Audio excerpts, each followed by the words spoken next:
إن الحمد لله نحمده ونستعينه ونستغفره ونعوذ بالله من شرور أنفسنا ومن سيئات أعمالنا من يهده الله فلا مضل له ومن يضلله فلا هادي له ونشهد أن لا إله إلا الله وحده لا شريك له ونشهد أن محمدا عبده ورسوله أما بعد أعوذ بالله من الشيطان الرجيم بفضل بسم الله الرحمن الرحيم إنما التوبة على الله للذين يعملون سوء بجهالة ثم يتوبون من قريب فأولئك يتوب الله عليهم وكان الله عليما حكيما صدق الله العليم. கண்ணியத்திற்குரிய அல்லாஹுவின் நல்லடியார்களே, சகோதரர்களே, சூரா அன்-நிசாவினுடைய 17வது வசனத்தை நாம் இப்பொழுது பார்க்கலாம். மேலே கூறப்பட்ட 16 வசனங்களில் எல்லாம் வல்ல இறைவன் பெரும் பாவங்களை பற்றியும் அந்த பெரும் பாவங்களின் மூலமாக என்னென்ன நிலைகள் தன்னுடைய அடியார்களுக்கு ஏற்படும், பாவம் செய்யக்கூடிய அந்த அடியார்களுக்கு என்ன நிலை ஏற்படும் என்பதையும், அந்த பெரும் பாவங்களிலிருந்து எப்படி அவர் தவிர்த்து கொள்ள வேண்டும் என்பதையும் தொடர்ந்து அல்லாஹ் பேசியதை பார்த்தோம். இப்ப இந்த வசனத்துல அந்த 16 வசனங்களில் பெரும் பாவங்கள் என்பதாக அல்லாஹ் எதெல்லாம் சொன்னானோ, உதாரணமாக ஆதரவற்ற நிலையில் அனாதையாக இருக்கக்கூடியவர்களுடைய பொருளாதாரங்களை ஒருவர் மோசடி செய்து தன் பக்கம் எடுத்துக்கொள்கிறார். அப்போ ஒருத்தருடைய ஆதரவற்ற அனாதைகளுடைய சொத்துக்களை ஒருவர் மோசடி செய்வது அல்லது தன்னுடைய பொருளோடு அந்த பொருளை சேர்த்துக் கொள்வது, அவர்களை ஏமாற்றுவது, இது எல்லாமே பெரும் பாவம் என்பதாக அல்லாஹ் சொன்னார். அதே போன்று விபச்சாரத்தை பத்தி ரொம்ப தெளிவாக அல்லாஹ் பேசினான். ஒரு ஆணாக இருந்தாலும் பெண்ணாக இருந்தாலும், அவங்க திருமணம் ஆனவளாக இருந்தால் திருமணம் ஆகாதவங்களாக இருந்தாலும் அது எவ்வளவு பெரிய பாவம், அந்த பாவத்தினுக்கு உண்டான தண்டனைகள் என்ன என்பதையும் அல்லாஹ் சொன்னதை பார்த்தோம். இப்ப இந்த வசனத்துல எல்லாம் வல்ல இறைவன் இந்த 17வது வசனத்துல தௌபாவை பற்றி அல்லாஹ் சொல்றான். 3 விஷயத்தை அல்லாஹ் பதிவு செய்யறான். ஒன்று, இன்னம தௌபத்து அலல்லாஹில் இல்லதீன யஅமலூன சூஅ பிஜஹாலத்தின், ஒருவர் அறியாமையினால ஒரு பாவத்தை செய்யறார், அறியாமையில செய்யறார், இது பாவம் தான் தெரியாம செய்யறார். இந்த மாதிரி அறியாமையில் ஒருவர் செய்துவிட்ட பாவத்திற்காக வேண்டி, சூஅன் பிஜஹாலத்தின், அறியாமையால் அவர் செய்துவிட்ட அந்த பாவத்திற்காக வேண்டி அவர் என்ன செய்யறாரு, அல்லாஹ்விடத்துல அல்லாஹ்விடத்துல மனம் வருந்தி மன்னிப்பு கேட்கிறார். சும்மா எத்தூபூன, அல்லாஹ்விடத்துல அவர் தௌபா செய்யறாரு. எப்படி?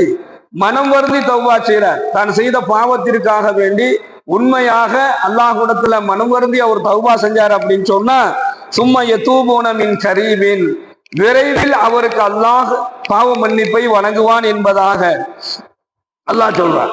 சும்மா எத்தூபூன மின் கரீபின், அவருக்கு ரொம்ப விரைவாக இருக்குது அல்லாஹ்வுடைய மன்னிப்பு. அல்லாஹ் அவருடைய பாவங்களுக்கு நிச்சயமாக மன்னிப்பை வழங்குகின்றான். வகான அல்லாஹு அலீமன் ஹக்கீமா, நிச்சயமாக அல்லாஹவே மிகவும் நன்கு அறிந்தவனாகவும் விவேகமிக்கவனாகவும் இருக்கிறான் என்பதாக இந்த வசனத்துல அல்லாஹ் சொல்றான். அப்போ எப்போது தௌபா ஏற்கப்படும் என்ற விதிமுறையையும் அல்லாஹ் இந்த வசனத்துல சொல்வதை நம்ம பார்க்கிறோம். செய்த பாவத்தை எண்ணி பார்ப்பது, அந்த செய்த பாவத்தை எண்ணி பார்த்து அல்லாஹ்விடத்துல விரைவாக மன்னிப்பு கேட்பது. ஒரு பாவம் நிகழ்ந்த அந்த பாவத்திற்காக வேண்டி, ஒண்ணு அது பாவமான செயல்தான் தெரியாம செஞ்சிட்டார், இல்ல அது பாவம் தான்ங்கிறத தெரிஞ்சே செஞ்சிட்டார். இந்த 2ல எந்த நிலை இருந்தாலும் பரவாயில்ல. ஆனால் அவர் மனம் வருந்தி அந்த பாவத்தை எண்ணி பார்த்து மனம் வருந்தி அவர் அல்லாஹ்ட்ட தௌபா செஞ்சிட்டார் அப்படின்னு சொன்னா நிச்சயமாக அவருக்கு மன்னிப்பு வழங்கப்படும். ஆனால் அந்த தௌபாவை அவர் விரைவில் கேட்க வேண்டும் என்பதாக அல்லாஹ் சொல்றார். சும்மா எத்தூபூன மின் கரீபின், ரொம்ப விரைவாக அல்லாஹ்விடத்துல செய்த குற்றத்திற்காக வேண்டி, செய்த பாவத்திற்காக வேண்டி ரொம்ப விரைவாக மன்னிப்பு கேட்பது அந்த பாவம் மன்னிக்கப்படுவதற்கு ஒரு காரணமாக மாறும். இப்போ ஒரு பாவத்தை செஞ்சுட்டு அதுக்கு தௌபாவே செய்யாம அதை அப்படியே தள்ளி போட்டுக்கிட்டே போறார், இல்ல அப்படின்னு சொன்னா தொடர்ந்து பாவத்தில அவர் நீடிக்கக்கூடிய ஒரு நிலை ஏற்பட்டுக்கிட்டே இருக்குது. ஆனால் அந்த நிலையில் தன்னுடைய தௌபாவை அவர் தள்ளி போடுவதன் மூலமாக அந்த பாவத்தை அல்லாஹ் மன்னிக்காத ஒரு சூழல் என்ன செஞ்சிடும், ஏற்பட்டுரும். அதனாலதான் அல்லாஹ் சொல்றான், நீங்க அறியாமையில செஞ்ச பாவமாக இருந்தாலும் என்ன செஞ்சிடுங்க, விரைவாக மன்னிப்பு கேட்டுருங்க. என்னன்னே தெரியாம இது பாவம் தான் தெரியாம செஞ்சாலும் பரவாயில்ல, நாம செஞ்சது பாவமான காரியம் அப்படிங்கிறது உங்களுக்கு தெரிஞ்சிருச்சு அப்படின்னு சொன்னா நீங்க விரைவாக மன்னிப்பு கேளுங்கள். விரைவாக யார் அல்லாஹ்விடத்துல மன்னிப்பு கேட்கிறாரோ அவருடைய பாவங்களை அல்லாஹ் மன்னிக்கிறான். மேலும் நாம பார்க்கிறோம், செய்த பாவத்தை எண்ணி பார்ப்பதும் இனி செய்யவே மாட்டேன் என்பதாக உறுதி கொள்வதையும், இந்த நிலையில் அல்லாஹ்விடத்துல தௌபா செய்வது இருக்குது, அல்லாஹ்விடத்துல மன்னிப்பு கேட்பது இருக்குது, இவருக்கு அல்லாஹ் தன்னுடைய கருணையை வழங்குறான். இந்த வசனத்தில உடைய விரிவுரையாளர்கள் எழுதுறாங்க, எவர் ஒருவர் செய்த பாவத்தை எண்ணி பார்த்து வருந்துறார், அதே போன்று அல்லாஹ்விடத்துல இனிமே செய்ய மாட்டேன் என்பதாக மனதுல உறுதி கொள்றார், மனதளவுல உறுதி எடுத்துடுறாரு, ஏன் அல்லாஹ் இனிமேல் இந்த பாவத்தை நான் செய்ய மாட்டேன். ஆனா அதுக்கப்புறம் அவர் மீறி செய்யறாரு, அப்ப என்ன அப்படின்னு சொன்னா அதையும் அல்லாஹ் மன்னிக்க கூடியவனாக இருக்கிறான். ஆனால் தௌபா செய்யும் பொழுது ஒரு உறுதி வருது மனசுக்குள்ள, யா அல்லாஹ் இனிமேல் இந்த பாவத்தை நான் செய்ய மாட்டேன் என்பதாக அந்த உறுதியை மேற்கொள்வதும், அல்லாஹ்விடத்துல அழுது கேட்பதும். இந்த மூணு நிலையில ஒருத்தர் தௌபா கேட்டாருன்னா அவர் என்ன செய்வார், அல்லாஹ்வினுடைய கருணையை பெற்றுக்கொள்வார் என்பதாக இந்த வசனத்தினுடைய விரிவுரையாளர்களை எழுதுறாங்க. அதே போன்று அறியாமை அப்படின்னு சொன்னா அல்லாஹ் ஜஹாலத் என்பதாக சொல்றான். யஅமலூன ஸூஅ பிஜஹாலத்தின், இந்த ஜஹாலத் என்பதுதான் அறியாமையினுடைய பெயர். இப்ப இந்த அறியாமை ஜஹாலத் என்று சொன்னால் பாவம் என தெரியாமல் செய்வது, ரெண்டு பாவம் என தெரிந்தே அதை செய்யக்கூடிய ஒரு நிலை. அதாவது பாவமான காரியங்கிறது தெரிஞ்சும் அதனுடைய பின் விளைவுகளை பற்றி யோசிக்காமல் அந்த பாவத்தை செய்து முடிப்பதும், அல்லது அல்லாஹ் இந்த பாவத்திற்கு என்ன தண்டனை வழங்குவான் என்பதை பற்றி கொஞ்சம் கூட யோசிக்காமல் சில பாவங்களை செய்து விடுவதற்கு பெயர் தான் ஜஹாலத், அறியாமை என்பதாக சொல்லப்படும். ஹஜ்ரத்னா யூசுப் நபி அலைஹிஸ்ஸலாத்து வஸ்ஸலாம் அன்னவர்களை அவங்க சகோதரர்கள் கிணத்துல தள்ளி விட்டாங்க.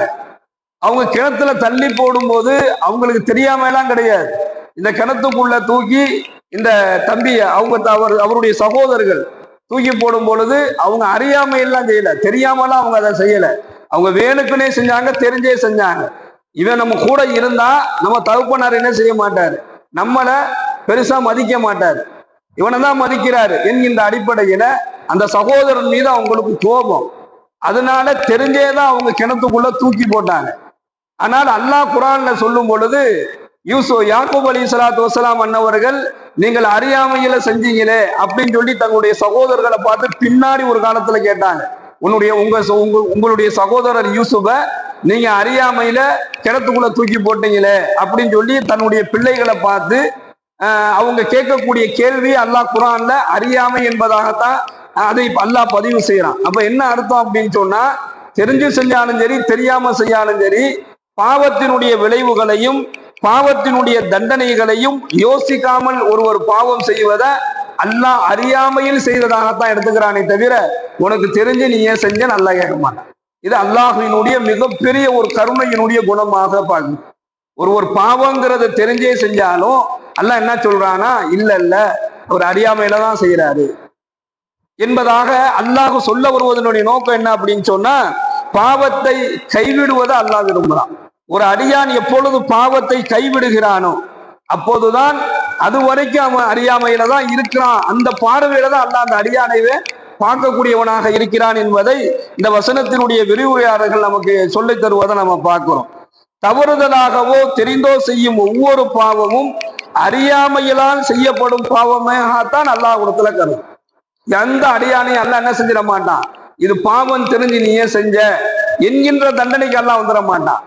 மன்னிப்பு கேட்டால் மன்னிப்பு கிடைக்கும், மன்னிப்பு கேட்கல அப்படின்னு சொன்னாதான் என்ன செய்யப்படும், அந்த அடியானுடைய வேதனைகளும் தண்டனைகளும் கடுமையாக ஆக்கப்படுமே தவிர மன்னிப்பு கேட்டுட்டார் அப்படின்னு சொன்னா அல்லாஹ் அவரை நிச்சயமாக தண்டிக்க மாட்டான். அறிந்த நிலையில் செய்த பாவத்தை நிச்சயமாக அல்லாஹ் நாடினால் என்ன செஞ்சிடுவான், அவர்களுக்கு மன்னிப்பை வழங்கி விடுவான். ஹஜ்ரத்னா உமர் ரலியல்லாஹு அவர்கள் அறிவிக்கின்றார்கள், ஒரு மனிதன் அல்லாஹ் எது வரைக்கும் அவனை மன்னிக்கிறான் அப்படின்னு சொன்னா, பெருமானார் ஸல்லல்லாஹு அலைஹி வஸல்லம் கூறிய இந்த ஹதீஸ் அஹ்மதுல இடம்பெறுது. உமர் ரலியல்லாஹு அவர்கள் இதை அறிவிக்கிறாங்க, ஒரு மனிதனுடைய உயிர் பிரியக்கூடிய அந்த நேரம் வரையிலும் எதுவரைக்கும் அல்லாஹ் அவகாசம் கொடுக்கிறான். பாவத்திற்கு அல்லாஹ் மன்னிப்பு வழங்கக்கூடிய அவகாசம் உயிர் பிரியும் முன் அல்லது அவருடைய நினைவு மாறுவதற்கு முன். அப்போ ஒன்னும் மௌத்து வரைக்கும், மௌத்தா போற வரைக்கும் நேரம் இருக்குது. இல்ல அப்படின்னு சொன்னா நினைவு மாறுகின்ற வரையிலும், அவர் நிதானத்தை இழக்கிற வரைக்கும், இது வரைக்கும் அவருக்கு தௌபா ஏற்றுக்கொள்ளப்படும். ஒருவேளை நிதானம் மாறி போச்சு, நினைவே மாறி போச்சு. நம்ம நிறைய பேரை பார்க்கிறோம், யாருன்னே தெரியாம படுத்த படுக்கையா இருப்பார். அவருக்கு என்ன செய்யக்கூடாது, யாரு வந்தாலும் தெரியாது, யாரு போறாங்கன்னு தெரியாது. கொஞ்சம் கொஞ்சமாக குடும்பங்களை மறப்பாரு, பழகினவங்கள மறப்பாரு, கடைசியில தண்ணியவே மறந்து போயிடுவார். இந்த நினைவு மாறுகின்ற வரையிலும் அவருக்கு தௌபாவினுடைய வாசல் திறந்திருக்கு. இல்ல நல்லா இருக்கிறார் அப்படின்னு சொன்னா அவருக்கு அவருடைய உயிர் பிரிவதற்கு முன் வரையிலும் அல்லாஹ் தௌபாவுடைய வாசலை திறந்து வச்சிருக்கிறான். அது எவ்வளவு பெரிய பாவமாக இருந்தாலும் அல்லாஹ் நாடினால் பெரும் பாவங்களையும் மன்னிக்கிறான். ஆனால் தௌபா செய்யும் பொழுது அல்லாஹுடைய மன்னிப்பு கிடைக்குது என்பதாக நம்ம பார்க்கிறோம். அதே போன்று தௌபாவினுடைய அவசியத்தை பற்றி நபிகள் ஹஸரத்னா அலி ரலியல்லாஹு அவர்கள் அறிவிக்கின்றார்கள். அஹ்மதுல இந்த ஹதீஸ் இடம்பெறுது. பாவமே செய்யாதவர்கள் மலக்குகள், அவங்களுக்கு அதான் விதிவிலக்கு. அவங்க பாவம் செய்யணுங்கிற அவசியமே கிடையாது, அவங்களுக்கு அல்லாஹ் அதை விதிவிலக்கா கொடுத்துட்டான். அதே போன்று நபிமார்கள், அந்த நபிமார்களை பத்தி அல்லாஹ் சொல்லும் பொழுது அவர்கள் உத்தமர்கள், சாலிஹீன்கள். அப்ப அவங்க முன் செய்த பாவமும் பின் செய்த பாவம் மன்னிக்கப்பட்டுருச்சு. ஒருவேளை பாவமே செய்தாலும் அவர்களுக்கு அது கேள்வி கணக்கு இல்லை, பாவம் செய்ய மாட்டாங்க. ஏன்னா அல்லாஹ் அவர்களை குர்ஆனின் மூலமாக அவர்கள் சாலிஹீன்கள், உத்தமர்கள் என்பதாக அல்லாஹ் சொல்லிட்டான். இது நபிமார்கள். விடாப்படியாக பாவம் செய்வது, அந்த பாவத்துல நீடித்து இருப்பது. ஒரு பாவத்தை விடவே மாட்டேன், அவர் பாவங்கிறது தெரிஞ்சும் அந்த பாவத்துல அவர் விடாப்பிடியா இருக்கிறார். அதை நான் கைவிடுறது ரொம்ப கஷ்டங்க, நிம்மதி இதெல்லாம் என்னால விட்டுட்டு வெளியில வர முடியாதுங்க என்பதாக சொல்லக்கூடிய அளவுக்கு விடாப்பிடியாக ஒருவர் ஒரு பாவத்தை செய்யறாரு.